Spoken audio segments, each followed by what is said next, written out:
આજે Bhuj traffic police શાખા દ્વારા હેલ્મેટ વિના વાહનો ચલાવતા ટુ વ્હીલરના ચાલકો સામે પગલાં લેવા માટે ખાસ ઝુંબેશ હાથ ધરવામાં આવી હતી। ટ્રાફિક પોલીસ દ્વારા ભુજના જ્યુબિલી ગ્રાઉન્ડથી મિર્ઝાપર તરફ જતા રસ્તા પર આ ઝુંબેશ હાથ ધરવામાં આવી હતી। આમ તો ટુ વ્હીલર ચલાવતા વાહન ચાલકો માટે હેલ્મેટ પહેરવી ફરજિયાત છે, પણ ટુ વ્હીલરના ચાલકોને જ્યારે પોલીસ દ્વારા પગલાં લેવામાં આવે ત્યારે જ આ વાત યાદ આવે છે। ત્યારે આજે મોટાભાગના ટુ વ્હીલરના ચાલકો હેલ્મેટ પહેર્યા વિના નીકળ્યા હતા અને તેમને ટ્રાફિક પોલીસ દ્વારા દંડ કરાયો હતો।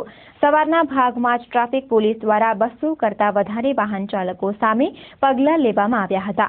હજુ આગામી દિવસોમાં પોલીસ દ્વારા આ પ્રકારની કામગીરી ચાલુ જ રખાશે તેવો દિશા નિર્દેશ આપ્યો હતો।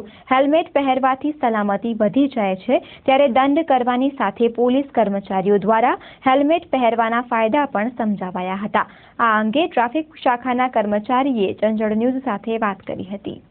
આજ રોજ જિલ્લા ટ્રાફિક શાખા દ્વારા અને સિટી ટ્રાફિક શાખા દ્વારા જ્યુબિલી સર્કલથી મિર્ઝાપર હાઈવે ઉપર ખાસ કરીને હેલ્મેટ ડ્રાઈવ રાખવામાં આવેલ છે, જેની અંદર માત્ર ને માત્ર જે લોકો હેલ્મેટ નથી પહેરતા એ લોકો વિરુદ્ધ કાયદેસર કાર્યવાહી કરવામાં આવે છે અને એક્સિડન્ટોનું પ્રમાણ જે વધારે છે આ રોડ ઉપર એને ઘટાડવા માટેનો એક પ્રયત્ન છે। લોકોને ખાસ કરીને અપીલ છે કે જ્યારે પણ ટુ વ્હીલર લઈને નીકળો અને હાઈવે ઉપર નીકળો ત્યારે પોતાનું હેલ્મેટ ફરજિયાત પહેરો, સીટ બેલ્ટ ફરજિયાત બાંધો, ચાલતા જ્યારે વાહન ચલાવતા હોય ત્યારે ફોન ઉપર વાત ન કરો, ટ્રાફિકના નિયમોનું પાલન કરો અને તમારી જિંદગી બચાવો। જે પણ લોકો અત્યારે દંડ નિયમનો ભંગ કરે છે તમામ વિરુદ્ધ કાર્ય કરવામાં આવે છે। હજી સુધી લગભગ 200થી વધારે ઉપર કેસો કરવામાં આવ્યા છે। આ કાર્યવાહી ચાલુ છે।